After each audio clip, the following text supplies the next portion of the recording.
નમો અરિહંતાણં નમો સિદ્ધાણં નમો હયવિયાણં નમો ઉજ્જયાણં નમો લોયે સૌસાહુનાં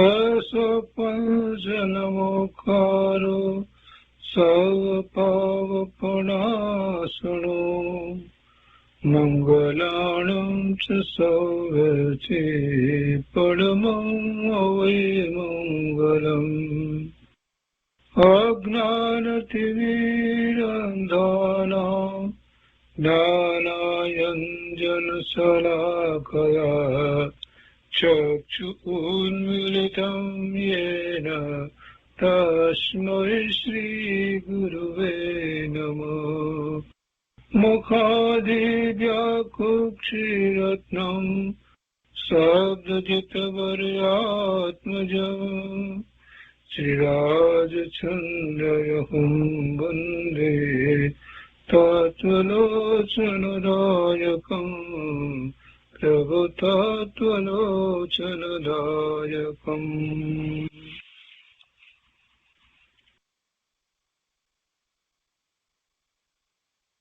કૃપાળુદેવના વચનામૃતનો સ્વાધ્યાય. એમાં વર્ષ 25ના પત્રોનો સ્વાધ્યાય આપણે કરી રહ્યા છીએ. 411 પત્ર સુધી સ્વાધ્યાય કર્યો છે. આજે 412 થી આગળ લઈએ છીએ. પત્રાંક 412 કોની ઉપર લખાયો છે તે સ્પષ્ટ નથી. એક લીટી લખી છે, મુંબઈ આશોવદ છઠ સંવંત 1948. કૃપાળુદેવ લખે છે કે અત્રે આત્મ આકારતા વર્તે છે. આત્મ આકારતા, અત્રે આત્મ આકારતા વર્તે છે એટલે આત્માને અનુસરીને પરિણામ થાય છે. આત્મ આકારતા એટલે આત્માને અનુસરીને પરિણામ થાય છે. જેવો આત્મા છે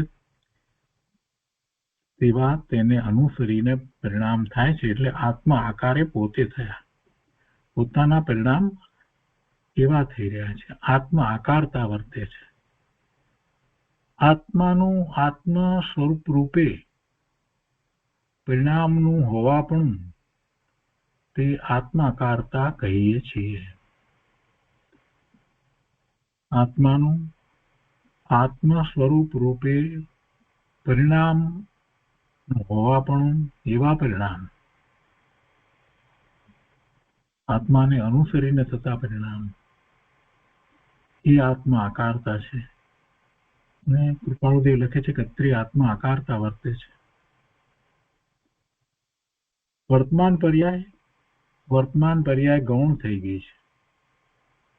મૂળ વસ્તુ પોતાની ત્રિકાળ ધ્રુવ વસ્તુ એવો શુદ્ધ આત્મા, એના આકારે પરિણામ થયા છે એટલે પરિણામ શુદ્ધ થાય છે, પરિણામ શુદ્ધ થઈ રહ્યા છે. જ્યારે આત્માના આકારે પરિણમન થઈ રહ્યું છે તો સાથે રહેલો દેહ તો કે એ તરફ દ્રષ્ટિ જ નથી. એમાં એકત્વ મમત્વ કાંઈ છે જ નહીં. ત્યારે જ એવા પરિણામ થાય ને. દેહમાં આત્મબુદ્ધિ સહિત તો એવા પરિણામ થાય જ નહીં. અને બીજું બધું તો ઘણું દૂર છે. સૌથી વધુ નજીક તો દેહ છે. તો આ દેહધારી અમે છીએ, આ દેહ રૂપે છીએ એ વાત નથી. માત્ર પોતાનો શુદ્ધ આત્મા એને અનુસરીને પરિણામ થાય છે. આત્મા આકારતા વર્તે છે અને આત્માનું આત્મ સ્વરૂપે પરિણામનું હોવા પણ તે આત્મા આકારતા કહીએ છીએ. કૃપાળુદેવની કેવી અદભુત દશા હતી એ વાત અહીંયા આપણને ખ્યાલમાં આવે છે.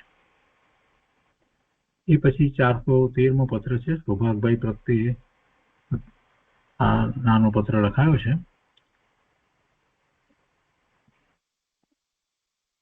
મુંબઈ આશોવદ આઠમ સંવંત 1948. ઓમ. કૃપાળુદેવ લખે છે કે લોક વ્યાપક એવા અંધકારને વિશે સ્વયે કરી પ્રકાશિત એવા જ્ઞાની પુરુષ જ યથા તથ્ય દેખે છે. લોક વ્યાપક એવા અંધકારને વિશે, લોકમાં વ્યાપેલો છે જે અંધકાર, તે લોક વ્યાપક, આખા લોકને વિશે જે અંધકાર વ્યાપ્યો છે તે અજ્ઞાન અંધકાર છે.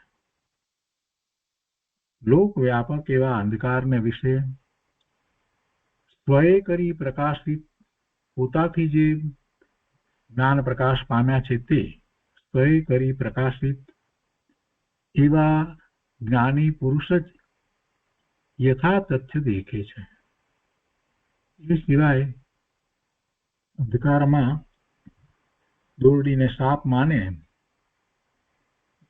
એવી મિથ્યા માન્યતા, એવી ભ્રમણા સહિત જગતના સ્વરૂપને લોકો જુએ છે. એટલે કે અજ્ઞાન રૂપી અંધકારમાં જીવો અટવાય છે.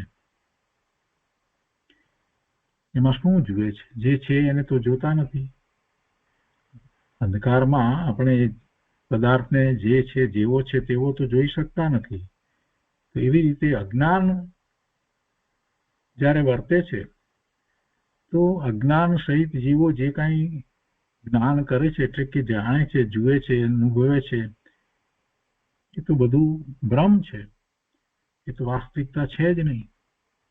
એટલે એવા લોકમાં વ્યાપક એવા અજ્ઞાન અંધકારમાં જે પોતે સ્વથી જ્ઞાનથી પ્રકાશિત થયા છે, જ્ઞાન પોતાનો સ્વભાવ છે, એટલે સ્વયં કરી પ્રકાશિત એવા જ્ઞાની પુરુષ જ યથા તથ્ય દેખે છે. લોકના સ્વરૂપને, છ દ્રવ્યોને, નવતત્વને, બધાને જેમ છે તેમ દેખે છે. લોકની શબ્દ આદિ કામના પ્રત્યે દેખતા છતાં ઉદાસીન રહી જે માત્ર સ્પષ્ટપણે પોતાને દેખે છે. લોકની શબ્દ આદિ કામના પ્રત્યે, એટલે પાંચે ઇન્દ્રિયના વિષયો, કામના, ઈચ્છા. શબ્દ આદિ એટલે શબ્દ એટલે સાંભળવાની વાત લીધી, એક ઇન્દ્રિયની વાત લીધી, કર્ણેન્દ્રિયની વાત લીધી, પણ એ સાથે બીજી બધી ચાર ઇન્દ્રિયોને પણ આપણે લઈએ, આદિ શબ્દ મૂક્યો છે ને શબ્દ, તો એ ચારેય ઇન્દ્રિયોના વિષયો કે છે કે લોકની શબ્દ આદિ કામના પ્રત્યે, એટલે ચારેય ઇન્દ્રિય, પાંચે ઇન્દ્રિયોના વિષયો પ્રત્યે દેખતા છતાં ઉદાસીન રહી જે માત્ર સ્પષ્ટપણે પોતાને દેખે છે. ઇન્દ્રિયોના વિષયોને એ જુએ છે છતાં એ તરફ ઉદાસીન છે, એ તરફની કોઈ વૃત્તિ ઉઠતી નથી, એમાં કોઈ હિતની બુદ્ધિ થતી નથી, એમાં કોઈ રસ પડતો નથી, એમાં પરમ ઉદાસીનતા વર્તે છે. એને દેખે છે એટલે કે એનું જ્ઞાન થાય છે, છતાં પણ એ પ્રત્યે ઉદાસીન રહી અને તેને જુએ છે જે માત્ર સ્પષ્ટપણે પોતાને દેખે છે, પોતાના શુદ્ધ સ્વરૂપને જે જુએ છે. એવા જ્ઞાનીને નમસ્કાર કરીએ છીએ, એવા જ્ઞાનીને નમસ્કાર કરીએ છીએ. અને જ્ઞાને સ્ફુરિત એવા આત્મભાવને અત્યારે આટલું લખી તટસ્થ કરીએ છીએ, એ જ વિનંતી. એવા જ્ઞાનીને નમસ્કાર કર્યા અને પાછી વાત પોતાની લખે છે કે જ્ઞાને સ્ફુરિત, જ્ઞાનથી પોતે સ્ફુરિત છે, જ્ઞાને સ્ફુરિત એવા આત્મભાવને, જ્ઞાન દ્વારા આત્મભાવ જેની સ્ફુરણા થઈ છે એવા પોતાના આત્મભાવને અત્યારે આટલું લખી તટસ્થ કરીએ છીએ. એટલે હવે બીજો વિકલ્પ ઉઠતો નથી, એ જ વિનંતી. સુભાષભાઈ પ્રત્યે આ 3 લીટીનો નાનો પત્ર પણ બહુ ઉપયોગી પત્ર લખાયો છે. જ્ઞાનીની દ્રષ્ટિ કેવી છે, જ્ઞાની શું જુએ છે, જ્ઞાની તેના પ્રત્યે ઉદાસીન છે. આ બધી વાત એક સાથે એમને સમાવી દીધી. અને એવા જ્ઞાનીને અમે નમસ્કાર કરીએ છીએ. અને એ નમસ્કાર કરનારા કોણ છે? જે પોતે આત્મભાવે પરિણમી રહ્યા છે એવા કૃપાળુદેવ એવા જ્ઞાનીને નમસ્કાર કરે છે. એ કેટલી બધી ઊંચી વાત છે. જગતમાં જ્ઞાની સિવાય બીજા કોઈ જગતને સાચી દ્રષ્ટિથી જોઈ શકતા જ નથી. જ્ઞાની હોય તે જ લોકને સાચી દ્રષ્ટિથી જુએ છે. હવે છ દ્રવ્યને જેમ છે તેમ એ જાણે છે. એવું જ એનું જ્ઞાન થાય છે. એને કોઈ પક્ષપાત હોતો નથી. એને કોઈ એમાં રુચિ નથી. એટલે કોઈ બીજી એના સંબંધી કલ્પના કરતા નથી. વળી કોઈ પણ દ્રવ્ય બીજા અન્ય દ્રવ્યના પરિણામને ફેરવતું નથી. તો મારા પરિણામને પણ કોઈ જગતનું કોઈ દ્રવ્ય ફેરવી શકે નહીં. એવી નિઃશંકતા જેમને વર્તે છે એવા જ્ઞાનીને એ બધાને દેખે, જેને આપણે ઇન્દ્રિયના વિષય તરીકે જાણીએ છીએ, એ બધાને એ જુએ છતાં પણ એમને કોઈ રુચિ થતી નથી, કોઈ રસ પડતો નથી, માત્ર ઉદાસીનતા જ વર્તે છે. એવા જ્ઞાની પુરુષને અમે નમસ્કાર કરીએ છીએ કે જે આ બધા પ્રત્યે ઉદાસીન છે પણ પોતાને સ્પષ્ટ દેખે છે, પોતાને સ્પષ્ટપણે દેખે છે. જેવું પોતાનું સ્વરૂપ છે એને સ્પષ્ટપણે દેખે છે. બહુ સુંદર વાત લખી છે. તો એ 413મો પત્ર થયો. એ પછીથી ના પત્રો છે આમાં 414 થી શરૂ કરીને એ બધા પત્રોમાં કોની ઉપર લખાયું છે એ સ્પષ્ટ નથી. 415, 16, 17, 18, 19, 20 બધા પત્રો કોની ઉપર લખાયા છે એ સ્પષ્ટ નથી. તો એમાં બહુ મહત્વની વાત છે. 414મો પત્ર આપણે લઈએ છીએ. મુંબઈ, આશરો સંવત 1948. આશરો મહિનામાં લખાયો છે, તિથિ ખબર નથી. ઓમ કૃપાળુદેવ લખે છે કે જે કંઈ ઉપાધિ કરાય છે તે કંઈ સ્વપણાને કારણે કરવામાં આવતી નથી, તેમ કરાતી નથી. જે કંઈ ઉપાધિ કરાય છે તે કંઈ એમાં જેના વિશે ઉપાધિ થાય છે એમાં પોતાપણું છે, એમાં મમત્વ કે એકત્વ કાંઈ છે એટલે ઉપાધિ થાય છે એમ નથી. એમાં સ્વપણાનો ભાવ નથી. ઉપાધિ જે ઉપાધિ છે વેપાર વગેરે આ તે કાંઈ પણ, તો કે છે કે જે કંઈ ઉપાધિ કરાય છે તે કંઈ સ્વપણાને કારણે કરવામાં આવતી નથી, તેમ કરાતી નથી. જે કારણે કરાય છે તે કારણ અનુક્રમે વેદવા યોગ્ય એવું પ્રારબ્ધ કર્મ છે. અનુક્રમે એટલે એક પછી જે કર્મના ઉદયો જે રીતે આવી રહ્યા છે તેને પૂર્વે જેવા ભાવ કર્યા એવા બંધ પડ્યા ને એ અત્યારે ઉદયમાં આવી રહ્યા છે. તો એને અમે વેદીએ છીએ, એ રીતે વેદીએ છીએ. એટલે કે છે કે તે કારણ અનુક્રમે વેદવા યોગ્ય એવું પ્રારબ્ધ કર્મ છે. પણ એમાં અમને કઈ બીજો ભાવ નથી, પોતાપણાનો ભાવ નથી. વેપાર વગેરે કંઈ પણ થાય છે તેમાં પોતાપણાનો ભાવ નથી. સ્વપણાને કારણે એ ઉપાધિ કરાય છે એમ નથી. વળી લખે છે કે જે કંઈ ઉદય આવે તે અવિસંવાદ પરિણામે વેદવું, એટલે કોઈ પણ પ્રકારના વિરોધ વિના વેદવું, અવિસંવાદ પરિણામે વેદવું એવું જે જ્ઞાનીનું બોધન છે, એવો બોધ છે જ્ઞાનીનો, તે અમારે વિશે નિશ્ચળ છે. એ બોધમાંથી અમે ચલિત થતા નથી. જે પ્રારબ્ધ કર્મ જે છે જે ઉદયમાં આવે તે એમાં કોઈ પણ પ્રકારના વિરોધ કે કાંઈ પણ બીજી રીતે એને વિચાર કરવો કે કોઈને કારણે આ થઈ રહ્યું છે એટલે અમારે ભોગવવું પડે છે, કે કોઈનું એમાં કઈ કારણ છે કે એવી કોઈ વાત નથી. એ અમારું એ પ્રારબ્ધ છે, બસ એટલી જ વાત. એવો ઉદય છે અમારે, એવો પ્રસંગ છે અત્યારે, એવો ઉદયનો પ્રસંગ છે. એટલે એમાં કોઈ બીજો વિસંવાદ છે જ નહીં. જે કઈ ઉદય આવે તે અવિસંવાદ પરિણામે વેદવું એવું જે જ્ઞાનીનું બોધન છે તે અમારે વિશે નિશ્ચળ છે. એ બોધને અમે બરાબર પકડી રાખ્યો છે, એમાંથી અમે ચલિત થતા નથી. એટલે તે પ્રકારે વેદીએ છીએ. તથાપિ ઈચ્છા તો એમ રહે છે કે અલ્પકાળને વિશે, એક સમયને વિશે જો તે ઉદય અસત્તાને પામતો હોય. કયો ઉદય? કર્મનો ઉદય. એ કર્મનો ઉદય અસત્તાને પામતો હોય, એટલે કે એ કર્મના રજકણો જે છે, જે સત્તા રૂપે પડ્યા છે, એ કર્મ ઉદયમાં આવ્યું છે, એ ખરી જાય ત્યારે જે અસત્તાને પામે ને, એટલે કે તથાપિ ઈચ્છા તો એમ રહે છે કે અલ્પકાળને વિશે, એક સમયને વિશે જો તે ઉદય અસત્તાને પામતો હોય તો અમે આ બધામાંથી ઉઠી ચાલ્યા જઈએ. આ બધામાંથી ઉઠી ચાલ્યા જઈએ. એ વેપાર વગેરે આ તે બધું શું, પણ એનો માલ પૈસા બધું કઈ જોવા જ ઉભા નથી રહેવું, એમ કે છે. એ બધામાંથી ઉઠી ચાલ્યા જઈએ.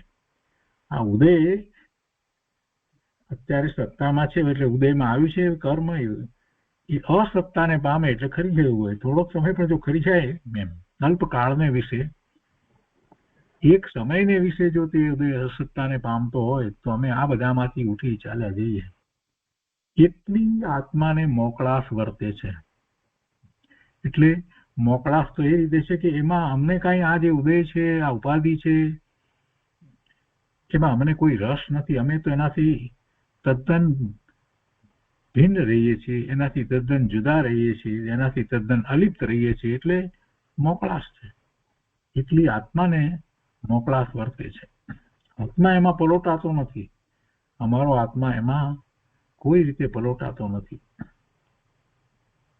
આગળ લખે છે, તથાપિ નિંદ્રાકાળ, ભોજનકાળ તથા અમુક છૂટક કાળ સિવાય ઉપાધિનો પ્રસંગ રહ્યા કરે છે.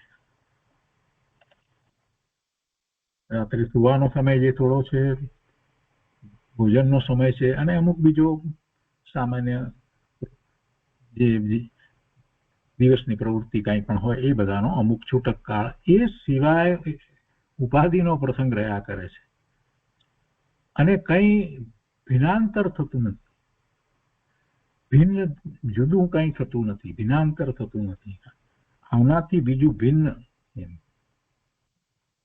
થતું નથી. આ જ રહે છે ઉપાધિ નો જે પ્રસંગ છે. તો પણ આત્મ ઉપયોગ કોઈ પ્રસંગે પણ અપ્રધાનપણું વધતો જોવામાં આવે છે. એટલે આ ઉપાધિનો પ્રસંગ રહે છે ને બીજું કઈ ભિન્ન થતું નથી, આમ જ રહે છે.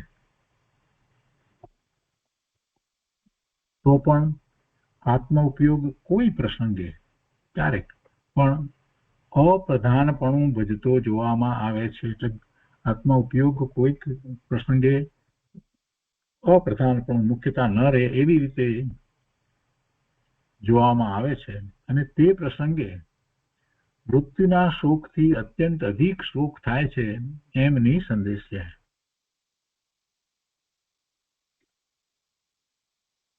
તો પણ આત્મ ઉપયોગ કોઈ પ્રસંગે પણ અપ્રધાનપણું વધતો જોવામાં આવે છે. ગૌણપણું, કંઈક ગૌણપણું વધતો જોવામાં આવે છે. અને તે પ્રસંગે મૃત્યુના શોકથી અત્યંત અધિક શોક થાય છે એમની સંદેશ છે. એટલે પેલી પ્રવૃત્તિમાં હોય અને ક્યારેક કંઈક આત્મ ઉપયોગ આ તરફ એમ કે ગૌણ અપ્રધાન પણ થતો લાગે તો એ એમને અત્યંત દુઃખરૂપ લાગે છે. તે પ્રસંગે મૃત્યુના શોકથી અત્યંત અધિક શોક થાય છે એમની સંદેશ છે. મુખ્યપણું શેનું છે? પ્રધાનપણું શેનું છે? આત્માનું પ્રધાનપણું છે. એમાં ક્યારેક કોઈક વખત કાંઈ એવું થાય છે પ્રવૃત્તિને કારણે અપ્રધાનપણું થઈ જાય તો એમને ખૂબ દુઃખ લાગે છે કે તો તે પ્રસંગે મૃત્યુના શોકથી અત્યંત અધિક શોક થાય છે એમ નિસંદેહ છે. તો પોતે આત્માનો વિચાર કરતા હોય, બધી વાત ડાયરેક્ટ કરતા હોય, સ્વાધ્યાય કરતા હોય, આખા લેક્ચર આપતા હોય, સ્વાધ્યાય કરાવતા હોય, શિબિરો કરાવતા હોય, બધું કરતા હોય, આત્માની મોટી મોટી વાતો કરતા હોય, અને પછી બહાર નીકળી ત્યાંથી અને આખી જાણે કઈ વાત જ આત્માની ભૂલી જાય એવી રીતે બીજા પ્રસંગની અંદર એટલા ઓતપ્રોત થઈ જતા જોવા મળે છે. એમાં કઈ એમ નથી લાગતું કે આપણે આટલી બધી વાત આ બધી કરતા હતા ને હવે અત્યારે આવી વાતમાં આવી ગયા, કોઈકની વાતમાં આવી ગયા, આ તે બધું એમ નથી લાગતું. ત્યારે અહીંયા કૃપાળુદેવ તો કેવી વાત લખે છે કે એવું કંઈક થાય છે ત્યારે તો મૃત્યુના શોકથી અત્યંત અધિક શોક થાય છે. અરે આવું થયું ને, અને એમ નિસંદેહ છે. આગળ લખે છે કે એમ હોવાથી અને ગ્રહસ્થ પ્રત્યય પ્રારબ્ધ જ્યાં સુધી ઉદયમાં વર્તે, એટલે કે પોતે ગૃહસ્થાશ્રમમાં છે તો એવું પણ પોતાને એવો ઉદય વર્તે છે. એટલે એમ હોવાથી અને ગ્રહસ્થ પ્રત્યય પ્રારબ્ધ જ્યાં સુધી ઉદયમાં વર્તે ત્યાં સુધીમાં સર્વથા અયાચકપણાને ભજતું ચિત્ત રહેવામાં જ્ઞાની પુરુષોનો માર્ગ રહેતો હોવાથી આ ઉપાધિ ભજીએ છીએ. આવું છે ત્યારે કહે છે કે ત્યાં સુધીમાં સર્વથા અયાચકપણાને ભજતું ચિત્ત રહેવામાં બીજી કોઈ યાતના નથી, કોઈ ઈચ્છા નથી. અયાચકપણાને ભજતું ચિત્ત રહેવામાં સર્વથા અયાચકપણાને કોઈ પણ ઈચ્છા ન હોય, કોઈ પણ માગણી ન હોય ને ભજતું ચિત્ત રહેવામાં જ્ઞાની પુરુષોનો માર્ગ રહેતો હોવાથી આ ઉપાધિ ભજીએ છીએ. એટલે આ ઉપાધિ છે છતાં પણ ચિત્ત તો સર્વથા કેવું છે, કાંઈ કોઈ એમાંથી પ્રાપ્ત કરવાનો વિકલ્પ એ ઉઠતો નથી, કાંઈ મેળવવાનું એવી કોઈ વાત છે નહીં. હવે કહે છે કે જો તે માર્ગની ઉપેક્ષા કરીએ તો પણ જ્ઞાનીને વિરોધીએ નહીં એમ છે, છતાં ઉપેક્ષા થઈ શકતી નથી. એટલે જ્ઞાનીઓએ આ રીતે પોતે પોતાના સ્વરૂપે રહી અને પ્રવૃત્તિ થતી હોય એ વાત કહી છે કે પ્રવૃત્તિ થાય છતાં પોતે પોતામાં રહે, પણ છતાં પણ જો તે માર્ગની ઉપેક્ષા કરીએ તો પણ જ્ઞાનીને વિરોધીએ નહીં એમ છે. એટલે આના કરતા બીજી રીતે, એટલે કે સ્વરૂપની દ્રષ્ટિ વધારીએ અને આ બધું જે છે તે કર્મના ઉદયની ઉપાધિ બધી જે છે એને કોઈક રીતે અમે ટાળી દઈએ એમ, તો એ પ્રમાણે જઈએ તો ઉપેક્ષા એવી રીતે થાય તો પછી છતાં પણ એમાં જ્ઞાની વિરોધીએ નહીં એમ છે. જો તે માર્ગની ઉપેક્ષા કરીએ તો પણ જ્ઞાનીને વિરોધીએ નહીં એમ છે, છતાં ઉપેક્ષા થઈ શકતી નથી.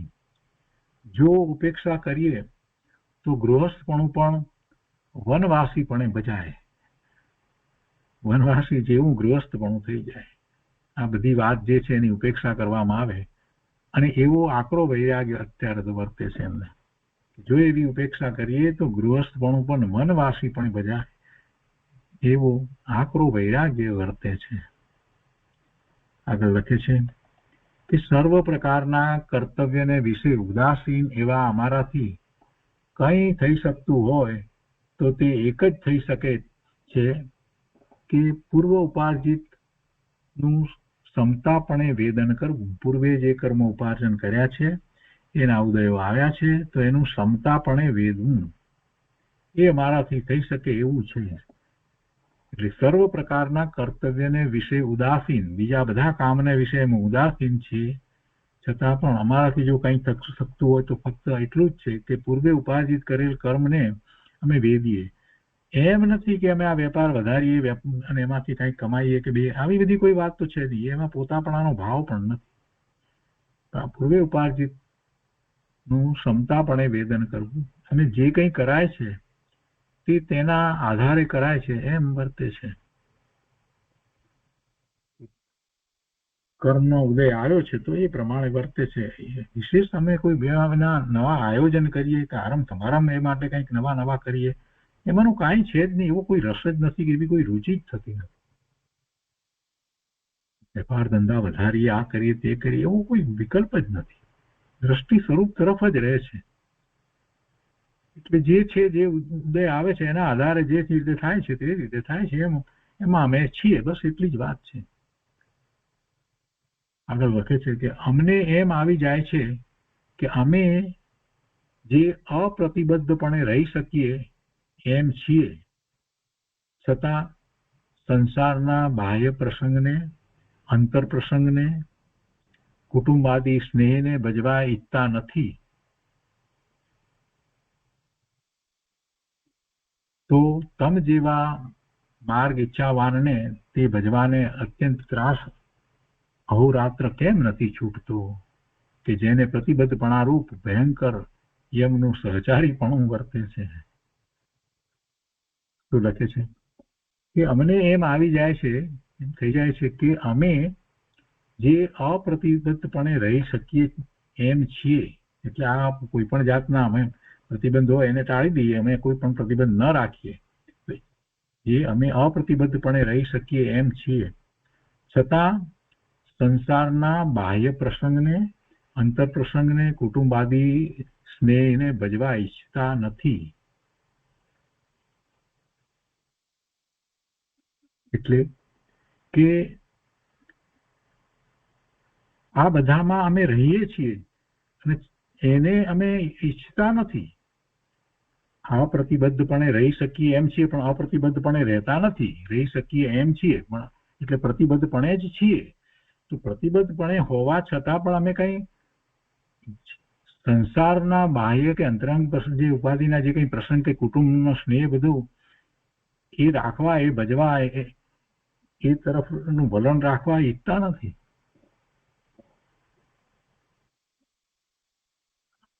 બહુ વાતને સમજવા જેવી રીતે લખી છે એમણે. અમને એમ થઈ જાય છે, એમ આવી જાય છે કે અમે જે અપ્રતિબદ્ધપણે રહી શકીએ એમ છીએ, છતાં અત્યારે તો પ્રતિબદ્ધપણે રહ્યા છીએ. આટલો પ્રતિબદ્ધ છે ને વેપાર વગેરેનો, કુટુંબનો બધો. તો અમે રહી શકીએ એમ છીએ, છતાં પણ આ પ્રતિબદ્ધ રાખ્યો છે ને, છતાં એ પ્રતિબદ્ધ રાખ્યો છે છતાં પણ એમાં તથા સંસારના બાહ્ય પ્રસંગને અને અંતર પ્રસંગને, કુટુંબને, કુટુંબાદી સ્નેહને ભજવા ઈચ્છતા નથી. એટલે રુચિપૂર્વક અમને એની કોઈ ઈચ્છા નથી. આ પ્રતિબંધમાં રહ્યા છીએ તો પણ અમે કઈ રુચિપૂર્વક કરવા ઈચ્છીએ છીએ એમ નથી. તો હવે તમારી વાત લઈએ કે તો તમ જેવા માર્ગ ઈચ્છાવાનને, એટલે મોક્ષ માર્ગના ઈચ્છાવાનને તે ભજવાને અત્યંત, એટલે આ કુટુંબાદી વગેરે જે છે એને ભજવાને અત્યંત ત્રાસ અહોરાત્ર કેમ નથી છૂટતો? તમને એમાં ત્રાસ છૂટવો જોઈએ. કુટુંબ આદિને ભજવામાં તમને તો ત્રાસ છૂટવો જોઈએ. અહોરાત્ર ત્રાસ કેમ નથી છૂટતો?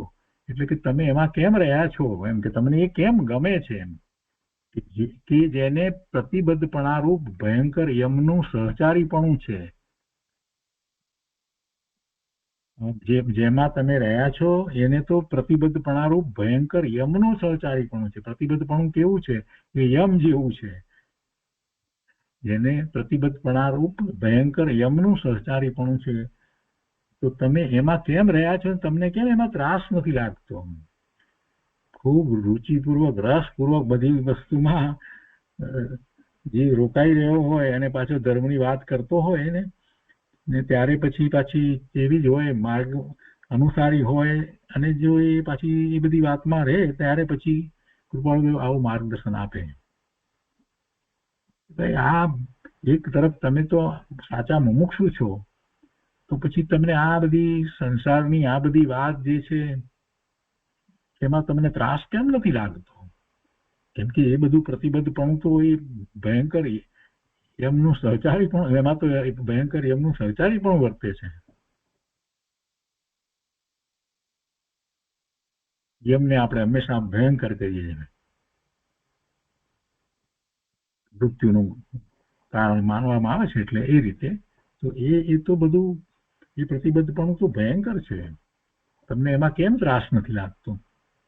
પ્રશ્ન કરી અને વાત સમજાવી દીધી છે કે તમને એમાં એટલી રુચિ ન થવી જોઈએ. કહેવાનો આશય એ છે તમને એમાં રુચિ ન થવી જોઈએ, તમને એ તરફથી લક્ષ છૂટી જવું જોઈએ. તમારી દશા પણ અમારી જેમ થવી જોઈએ. પ્રતિબદ્ધપણું છે છતાં એની કોઈ રુચિ ન હોય. એ કર્મના ઉદયો છે એમ જાણી અને તમે વેદો, નહીં કે એમાં રસ લઈને એમાં જે કઈ પ્રશ્નો ઉઠતા હોય એ બધામાં તમે એમાં અટવાઈ જાઓ. એવી રીતે તમારું વર્તન ન હોવું જોઈએ. કહેવાનો આશય એ છે કે બાહ્ય પ્રસંગો એવા આવે, બીજા બધા પ્રસંગો વગેરે, આ જે બધામાં મોટા ભાગે જીવ એમાં અટવાઈ જાય. ધર્મી જીવ પણ ઘણીવાર એમાં એવો અટવાઈ જાય કે એને પછી જે આત્માની મુખ્યતા રહેવી જોઈએ એ રહે નહીં.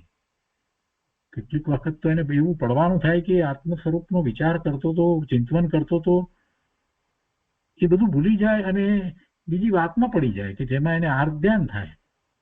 આવું પણ બને. એટલે એ બધી વાતનો વિચાર કરીએ તો આપણને ખ્યાલ આવે છે કે વાત સાચી છે કૃપાળુદેવની.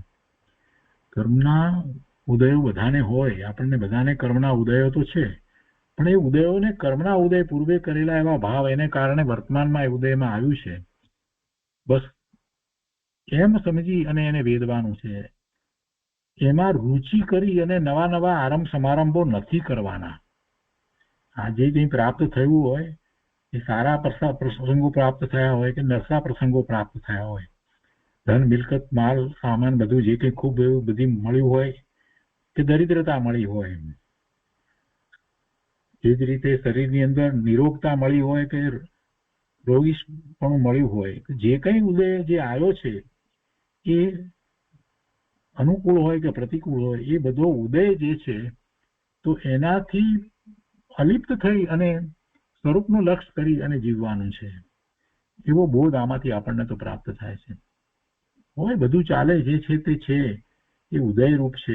એ કઈ મારું રૂપ નથી. અનુકૂળ પ્રસંગો હોય, ધન સંપત્તિ આ તે બધા મળ્યા હોય તો પછી હવે એને કેમ વધારું, કેમ આમ કરું, કેમ તેમ કરું, ભાઈ એમાં તો જઈશ તો તું ક્યાંય નીચે પડી જઈશ. પછી ઊંચા આવવું અઘરું થઈ જશે. વ્યસ્તતા લોકો એટલા બધા ઘણી વાર તો કારણ વગરની વ્યસ્તતા જીવો ઊભી કરે છે. કાંઈ જરૂર નથી, કાંઈ નથી, છતાં પણ કેટલાક લોકો કારણ વગર, પૈસા હોય છે તો પછી આમ ઘરમાં આમ ફેરફાર કરાવે ને તેમ ફેરફાર કરાવે ને, આ બધું હવે 10 થયા, આ બધું બદલી નાખો ને હવે આમ કરી નાખો તેમ કરી નાખો ને, આ બધામાં એટલા બધા રચ્યા પચ્યા ને એના આયોજનો ને એને માટે બીજાને બોલાવવાને કરવાના, આ બધામાં હરી ભગવાન. સાચા મુમુક્ષુને એમાંનું કાંઈ હોય નહીં. એ તો દાતા દ્રષ્ટા થઈને રહે, જે થાય તે થાય છે, અમારે એને કાંઈ સંબંધ નથી.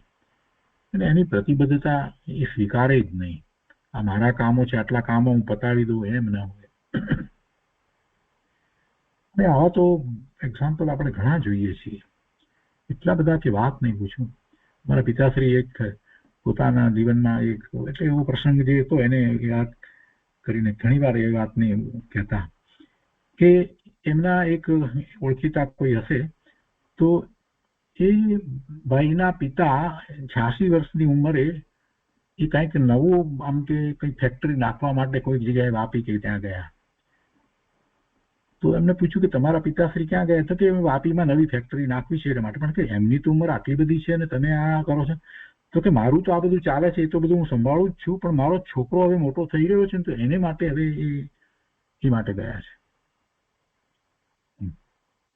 એટલે પૌત્રને માટે હવે હું ફેક્ટરી કરું, આ 86 વર્ષની ઉંમરે આવા બોલો. હવે ભાઈ શું કામ છે? અને એમાં પાછા પોતાના પુત્રને તો બહુ જ મિલકત બધું ઘણું બધું છે, પોતાની પણ એટલી સંપત્તિ છે અને એ બધી ફેક્ટરી વગેરે તો ચાલે છે. અને હવે પૌત્રને પણ એક નવી બીજી ફેક્ટરી ક્યાંક નાખી દેવી છે.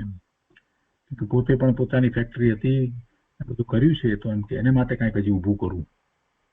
આટલી બધી વાતો.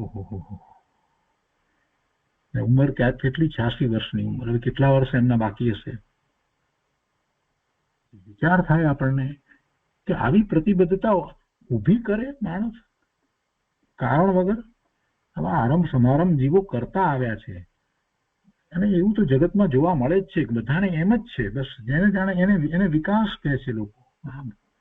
બસ ઘરમાં બેસી રહેવાનું ન હોય, કંઈક કરો કરો કરો કરો એમ જ લાગે. તમે રિટાયર થઈ ગયા આટલામાં, આટલી નાની ઉંમરમાં રિટાયર થઈ ગયા, કંઈ કરતા જ નથી, આવું લાગે લોકોને. હવે આ બધા અને મોટો ભાગ એવો બહુમતી એવું 95% લોકો એમાં માને એટલે બિચારા જીવો એમાં આવી જાય. થોડીક કંઈક ધર્મની દ્રષ્ટિ થઈ હોય, ક્યાંક ધર્મ ધ્યાનની સભા વગેરેમાં કે ક્યાંક સત્સંગમાં જતા હોય, એમાં પાછા કોક આવીને આવી વાત કરી જાય કે જો આટલી જ, જો પેલા કાકા જુઓ 86 વર્ષની ઉંમરે પણ કેટલા એક્ટિવ છે, હજી નવી ફેક્ટરીનું આયોજન કરી રહ્યા છે, બધાની સાથે મિટિંગો કરી રહ્યા છે, આ તે વગેરે વગેરે. આમ તમે અત્યારે આટલી નાની ઉંમરની અંદર 50, 55, 60 વર્ષની ઉંમરમાં તમે આમ રિટાયર થઈને બેસી ગયા છો વગેરે. ઘણું બધું આવું તો સાંભળવા મળે છે. એવા કેટલાય પ્રસંગો મને મારા જીવનમાં, મારી સાથે જે મુખ છું એમને પણ એવું કહેવા વાળા કેટલાય મળે કે તમે શું આ અત્યારે લઈને બેસી ગયા છો ધર્મના નામે, આ તે બધું. આવો ફેક્ટરીમાં બેસો, કામ કરો. પણ આ જીવન એને માટે મળ્યું છે, તેને માટે મળ્યું છે. અને પોતાને જે કંઈ પ્રાપ્ત થવાનું એ તો પોતાના પુણ્ય અનુસાર પ્રાપ્ત થઈને જ રહેવાનું છે. જીવોને પોતાના પુણ્ય અને પાપના ઉદય પ્રમાણે સંયોગો તો પ્રાપ્ત થવાના છે. અનુકૂળતા પ્રતિકૂળતાના સંયોગો તો પ્રાપ્ત થવાના છે. એવું કંઈ છે કે પૈસા છે તો પ્રતિકૂળતાના સંયોગો આવે જ નહીં, એવું તો કોઈ વાત છે જ નહીં. તો પછી આ બધા આરંભ સમારંભ ઉભા કરવા, જાણી જોઈને પ્રતિબદ્ધતા, એમાં જ રોકાઈ રહેવું, બધી વાત જ્ઞાની પુરુષોએ આપણને ખૂબ સારી રીતે સમજાવી છે કે ભાઈ તારી પાસે જે કંઈ છે તેને માટે તું સંતોષ માન, અને જેને માટે આ જીવન મળ્યું છે સમ્યક દર્શન પ્રગટ કરી મને બને તો ચારિત્રનો પુરુષાર્થ આગળ વધારવો, એ માટે આ જીવન મળ્યું છે. આવું અમૂલ્ય જીવન તું વેડફી નહીં નાખ, એવો જ કહેવાનો આશય હોય છે. જ્ઞાની પુરુષની તો આ જ વાત હોય છે. અને એ જ વાત અહીંયા કૃપાળુદેવે કરી છે કે તમ જેવા માર્ગ ઈચ્છાવાનને તે ભજવાને અત્યંત ત્રાસ અહોરાત્ર કેમ છૂટતો નથી. એમ કે જેને પ્રતિબદ્ધપણારૂપ ભયંકર યમનું સહચારી પણ વર્તે છે.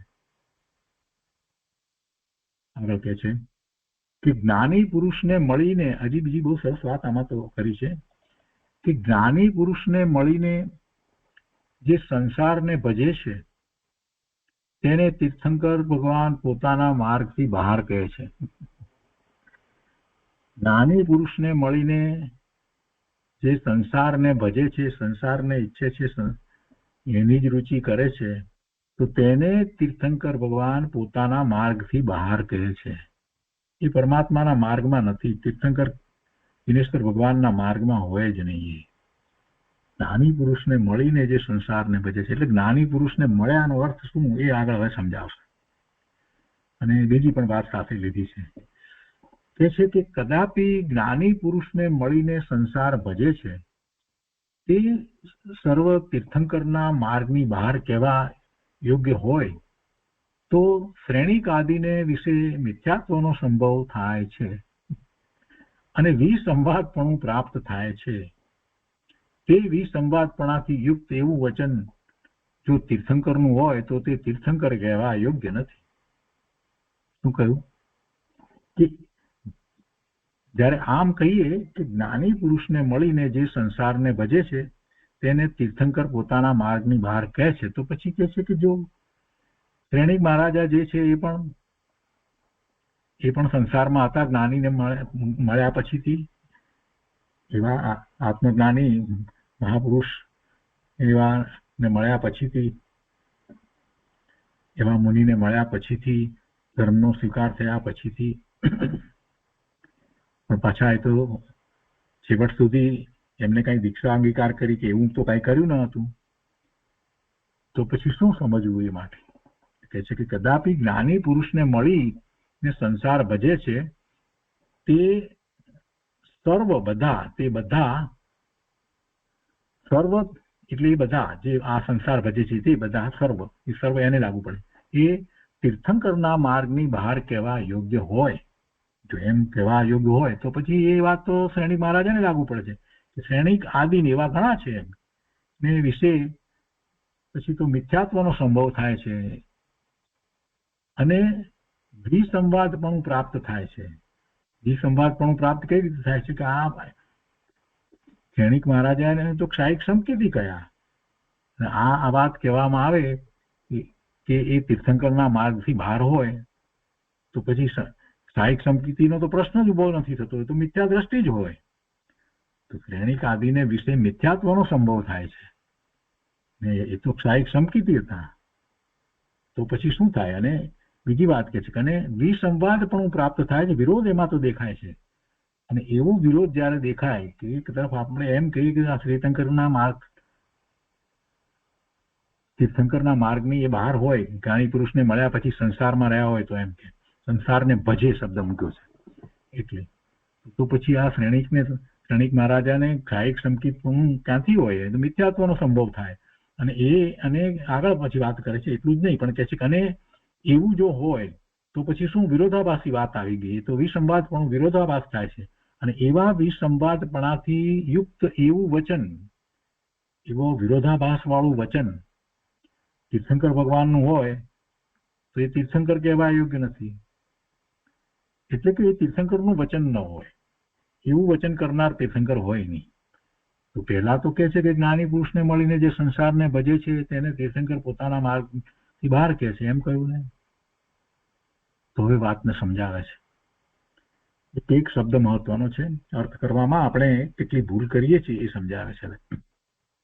કૃપાળુદેવ કહે છે કે જ્ઞાની પુરુષને મળીને જે આત્મભાવે સ્વચ્છંદપણે કામનાએ કરી, રસે કરી, જ્ઞાનીના વચનની ઉપેક્ષા કરી, અનઉપયોગ પરિણામી થઈ સંસારને ભજે છે, આવું ભજે છે એને તીર્થંકરના માર્ગની બહાર કહેવાય. ભજે છે શબ્દ પણ કેવું ભજે છે? સંસારને ભજે છે તો કેવી રીતે સંસારને ભજે છે? સંસારને આત્મભાવે ભજે છે. સંસારને આત્મભાવે પોતાપણે ભજે છે, એમાં જ પોતાને રસ, રુચિ, બધું હિત બધું એમાં જ સમાયું છે. એમ આત્મભાવે સંસારને ભજે છે અને સ્વચ્છંદપણે ભજે છે. પોતાની ઈચ્છા જે પ્રમાણે આવે એ પ્રમાણે. કોઈ જીનેશ્વર ભગવાનની આજ્ઞા આમાન્યામાં રહીને એમ ભજે છે એવી તો કોઈ વાત છે જ નહીં. કેમ કે સંસારને ભજવાની તો કોઈ એવી વાત કરી જ નથી. સંસારને ભજે તો એવી રીતે ભજે કે એનાથી પોતે જુદો છે, અલિપ્ત છે અને આ સંસાર પર્યાય પોતાને ક્યારે છૂટે એવી રીતે વાત હોય. પ્રભુના જ્ઞાનમાં તો એમ વાત આવી છે, પણ આ તો સ્વચ્છંદપણે અને કામનાએ કરી, ખૂબ પ્રકારની ઈચ્છાઓ કરી અને એમાં રસ રહીને, રસે કરી. અને એટલું જ નહીં પણ જ્ઞાનીના વચનની ઉપેક્ષા કરી, જ્ઞાનીના વચનની ઉપેક્ષા કરી. અને ઉપયોગ ક્યાં છે? ઉપયોગ સંસારમાં રહ્યો છે. અનઉપયોગી પરિણામી થઈને, ઉપયોગ આત્માને વિશે જતો જ નથી. અનઉપયોગી પરિણામી થઈ સંસારને ભજે છે. તો આવો જે સંસારને ભજે છે તે પુરુષ તીર્થંકરના માર્ગની બહાર છે એમ કહેવાનો તીર્થંકરનો આશય છે. એમ કહેવાનો તીર્થંકર ભગવાનનો આશય છે. એમ કહેવાનો આશય છે. આટલું વાંચી અને પછી એકાંતે વાત બેસાડી દે એમ ન ચાલે. હવે આ રીતે જયારે વિચાર કરીએ તો શ્રેણિક મહારાજાને શું હતું? એ સંસારને કેવી રીતે ભજતા હતા? સંસાર તો એમને ઝેર જેવો હતો. સાહિક સમકીતીને સંસાર કેવો લાગે? ઝેર જેવું લાગે. સાહિક સમ્યક દર્શન થયા પછીથી પણ જીવોની દ્રષ્ટિ ક્યાં રહે છે? સ્વરૂપ તરફ જ રહે છે. અને એમને તો હજી જેને ક્ષૌપસમિક સમ્યક દર્શન છે, પહેલા ઉપશમ થાય પછી ક્ષૌપસમિક થાય, અને ક્ષૌપસમિક સમ્યક દર્શન છે એને તો હજી ચારિત્ર મોહની કર્મી પ્રકૃતિઓ પડી છે, એના ઉદયો પણ છે, આ બધું પણ હોય. અને દર્શન મોહની કર્મી પ્રકૃતિઓ પણ હજી પડી છે, એનો ક્ષયોપસમ છે. પણ ક્ષાયિક સમકીતીને તો એ રહ્યું જ નથી. એ દર્શન મોહનીય કર્મની પ્રકૃતિનો તો પૂરેપૂરો ક્ષય થઈ ગયો છે. અને જયારે એવો ક્ષય થયો છે તો અનંતાનુબંધીની ચોકડી જે છે એનો પણ પૂરેપૂરો ક્ષય થઈ ગયો હોય સાથે ને સાથે કાયિક સંપત્તિને. એટલે હવે એમને તો બીજી વાત જ હોય નહીં, બીજો કોઈ પણ પ્રકારે અશ્રદ્ધાનો પ્રસંગ જ નથી, કેમ કે એવા નિમિત્ત પણ નથી. દર્શન મોહની કર્મની પ્રકૃતિનો જ્યારે ક્ષય થઈ ગયો તો પછી મિથ્યા માન્યતા થવાનું નિમિત્ત કારણ પણ રહ્યું નથી. આવી દશા હોય તો એમની કેવી અદભુત દશા હોય, સંસારને વિશે કેવી દશા હોય. સંસારમાં રહ્યા છે એટલું જ, બીજું કાંઈ નથી. પૂર્વે જે કર્મ હતા એના ઉદયોને કારણે એ સંસારમાં રહ્યા છે, બાકી સંસાર તો એમને તેનાથી તો છૂટા પડી ગયા છે.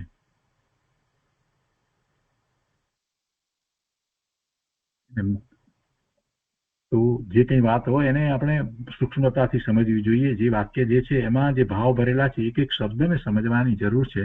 અને કૃપાળુદેવે આ વાતને અહીંયા સ્પષ્ટ કરી. સંસારને ભજે, એમાં ભજે તો કેવી રીતે ભજે એ વાતને અહીંયા સ્પષ્ટ કરી. એ રીતે એ પત્ર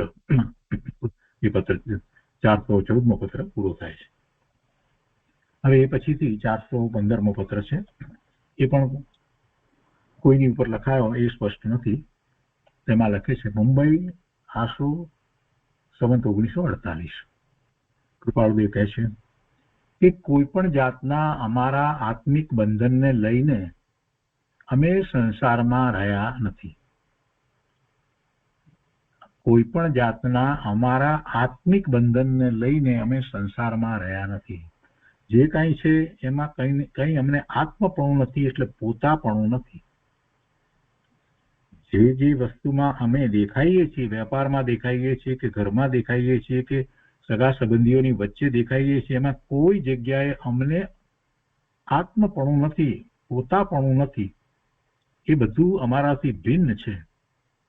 એવી જ અમારી અંદરની રુચિ ભાવના એમ જ છે. કોઈ પણ જાતના અમારા આત્મિક બંધનને લઈને અમે સંસારમાં રહ્યા નથી. હવે કહે છે કે જો સ્ત્રી જે છે તેનાથી પૂર્વે બંધાયેલું ભોગ કર્મ નિવૃત્ત કરવું છે. બીજું, કુટુંબ છે તેનું પૂર્વેનું કરેલું કરજ આપી નિવૃત્ત થવા અર્થે રહ્યા છીએ. એના પછી ત્રીજું, રેવાશંકર છે તેનું અમારા પ્રત્યે જે કંઈ માગણું છે તે આપવાને રહ્યા છીએ. એમની સાથે એમના કાકા સસરા એમની સાથે એ વેપારમાં હતા ને, એટલે અને તે સિવાયના જે કંઈ પ્રસંગ છે તે તેની અંદર સમાઈ જાય છે. બસ આ ત્રણની અંદર બધું સમાઈ જાય છે. અમને એમાંથી કાંઈ પ્રાપ્ત કરવાની કે અમને એમાં અમારાપણું પોતાપણું કાંઈ લાગતું નથી.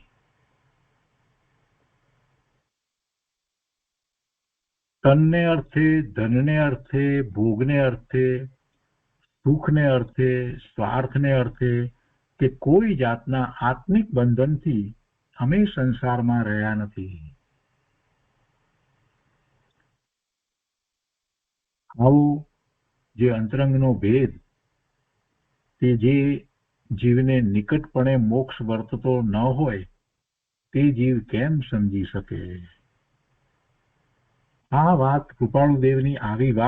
કૃપાળુદેવની આવી દશા એ સામાન્ય જીવના સમજમાં ના આવે. સામાન્ય જીવને એ સમજમાં ના આવે. એ કેવી રીતે સમજે? જે સાચો મુમુક્ષુ છે જે વાતને સમજી શકે. આવો અંતરંગનો ભેદ, કૃપાળુદેવને અંતરમાં આ ભેદ પડી ગયો છે. બધાથી પોતે જુદા પડી ગયા છે. આવો જે અંતરંગનો ભેદ તે જે જીવને નિકટપણે મોક્ષ વર્તતો ન હોય, નિકટપણે મોક્ષ વર્તતો હોય તો એની તો કેવી દશા હોય, તો એને સમજમાં આવે, બાકી બીજાને સમજમાં ના આવે. નિકટપણે મોક્ષ વર્તતો ન હોય તે જીવ કેમ સમજી શકે? છેવટે નિકટપણે મોક્ષ નહીં તો પણ એમ કહીએ કે સમ્યક દ્રષ્ટિ હોય એ સમજી શકે. મિથ્યા દ્રષ્ટિ આ વાત નહીં સમજી શકે. આ વાત મિથ્યા દ્રષ્ટિને નહીં ખ્યાલમાં આવે. જેને આત્માની અનુભૂતિ થઈ છે એ જ વાત સમજી શકશે. એવા જ્ઞાની આત્માની અનુભૂતિ સહિત જે પોતાનું જીવન વિતાવી રહ્યા છે એને એવા સમ્યક દ્રષ્ટિ જ્ઞાની જ સમજી શકે. બાકી બીજાઓ તો એની બહારની પ્રવૃત્તિ જ જોવાના છે. એમને તો એમ જ લાગે કે આ તો બધી વાતો કરે છે એવું જ લાગે, પણ એ વાતને ન સમજી શકે. કેમ કે અનુભૂતિ નથી એટલે ખ્યાલ નથી આવતો કે બે વસ્તુ ભિન્ન છે, બે વસ્તુ ભિન્ન છે ને જુદી પોતાને અનુભવાય છે. એ વાતનો ખ્યાલ ક્યારે આવે? પોતાને અનુભૂતિ થાય ત્યારે ખબર પડે કે ઓહ, આ હું ને આ બીજું બધું મારાથી જુદું ભિન્ન છે. એવું ભેદ જ્ઞાન જેને થયું છે એની જે દશા હોય એ દશામાં એ પોતે સમજી શકે બીજા એવા જ્ઞાની પુરુષની. અને એમાં કૃપાળુદેવની અંતરંગ દશાને કોણ સમજે? સમ્યક દ્રષ્ટિ વિના બીજું કોણ સમજે? એમની અંતરંગ દશાને ગુરુદેવ જેવા સારામાં સારી રીતે સમજી શકે. બાકી સાચા મુમુક્ષુ હોય એને પણ હજી એ દશાને સમજવામાં વાર લાગે. હવે કહે છે કે દુઃખના ભયથી પણ સંસારમાં રહેવું રાખ્યું છે એમ નથી. દુઃખના ભયથી પણ સંસારમાં રહેવું રાખ્યું છે એમ નથી. વળી માન અપમાનનો તો કઈ ભેદ છે તે નિવૃત્ત થઈ ગયો છે. આગળ લખે છે કે માન અપમાનનો તો કઈ ભેદ છે, એટલે કે માન ને અપમાનમાં ભેદ, એવો કોઈ ભેદ જ નથી રહ્યો. માન શું ને અપમાન શું? અમને કોઈ માન આપે ને કોઈ અપમાન કરે એમાં અમને કાંઈ ફેર પડતો નથી, અમને કાંઈ એમાં કોઈ ભેદ લાગતો જ નથી. એ બધું એ એના ભાવ, જે માન આપે છે એ એના ભાવ, અપમાન કરે છે એ પણ એના ભાવ, એ અમને તો સ્પર્શતા નથી. એટલે અમને માન અપમાનનો કોઈ ભેદ છે જ નહીં. અમે એને લક્ષમાં જ લેતા નથી. યશ નામ કર્મને કારણે કોઈ એનો ઉદય વર્તો હોય તો એ માન આપે, અને અપયશ નામ કર્મનો ઉદય હોય અથવા તો યશ નામ કર્મનો ઉદય પછી પૂરો થઈ જાય તો પછી કોઈ માન ના આપે, અને અપયશ એવો ઉદય વર્તતો હોય તો પછી ગમે તેટલું સારું કરો તો પણ એ અપયશ જ આપે. એટલે આ બધી વાતથી તો અમે ભિન્ન પડી ગયા છીએ. માન અપમાનનો તો કઈ ભેદ છે નહીં, તે નિવૃત્ત થઈ ગયો છે. નાની ધર્મીને કર્મના ઉદયને કારણે જે થઈ રહ્યું છે એ ક્ષણિક છે, એ ક્ષણિક છે, અને એમાં એને કાંઈ રુચિ થતી નથી કે એનાથી એ કોઈ રીતે વિચલિત થતો નથી. એનાથી ન તો એ હર્ષિત થાય છે ન તો એનાથી શોકિત થાય છે. એને માત્ર કર્મના ઉદય તરીકે જુએ છે. માન અપમાન આ બધા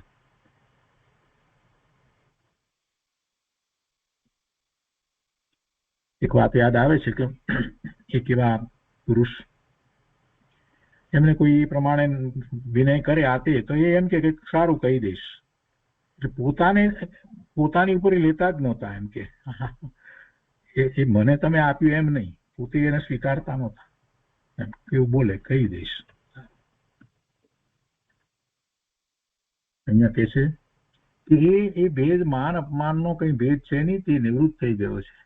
અને પછી આગળ લખે છે કે ઈશ્વર ઈચ્છા હોય અને તેમને અમારું જે કંઈ સ્વરૂપ છે તે તેમના હૃદયને વિશે થોડા વખતમાં આવે. આ હવે કોઈકની વાત લખી છે. ઈશ્વર ઈચ્છા હોય અને તેમને અમારું જે કંઈ સ્વરૂપ છે તે તેમના હૃદયને વિશે થોડા વખતમાં આવે તો ભલે, અને અમારે વિશે પૂજ્ય બુદ્ધિ થાય તો ભલે, અને નહીં તો ઉપર જણાવ્યા પ્રકારે રહેવું હવે તો બનવું ભયંકર લાગે છે.